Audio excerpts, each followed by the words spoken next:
వ్యసనాల్ని జనం వదిలిపెట్టరు. ఆ వ్యసనాల విషయంలో ఎంత దాకైనా వాళ్ళు సస్తన్నామన్నా సరే వదిలిపెట్టరు. సిగరెట్టు, మద్యం అట్లాగే పేకాట. ఒకసారి అలవాటు పడ్డోడు రోజు డబ్బులు పోతున్నా సరే రేపు సంపాదించగలనులే అని చెప్పేసి అప్పులు పాలవుతుంటాడు. చివరికి పరువులు పోతున్నా, కేసులు పెడుతున్నా, అరెస్టులు చేస్తున్నా, ఇంకెక్కడైనా దాక్కునన్నా ఆడదాం అనుకుంటుంటారు కానీ ఆగరు. దానికి సాక్ష్యం నిన్న పాపం నెల్లూరు జిల్లాలో పోలీసులు, అగ్నిమాపక శాఖ, రెవెన్యూ పరుగులు పెట్టాల్సి వచ్చింది. ఊళ్ళో అయితే పట్టుకుంటున్నారు, పెన్నా నదికి సంబంధించి ఆగే లంకల్లాగా ఉంటుంటాయి కదా, అక్కడికి వెళ్ళి ఆడుకుంటున్నారట. ఒక్కసారిగా పెన్నా నది పొంగింది. దెబ్బకి వాళ్ళు విలవిల్లాడిపోయారు, భయపడిపోయారు, ఫోన్లు చేశారు. ఫోన్లని రిసీవ్ చేసుకున్నటువంటి వాళ్ళేమో ప్రభుత్వ అధికార యంత్రాంగాన్ని పరుగులు పెట్టించారు. అటు రాజకీయ నాయకులు జోక్యం చేసుకున్నారు.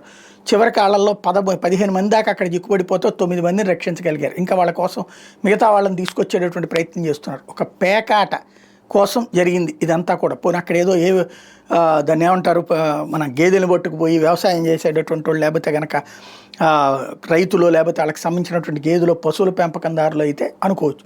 పేకాట కోసం అక్కడికి వెళ్ళారని తేలి ఆశ్చర్యపోవడం పోలీసులు వంతైంది.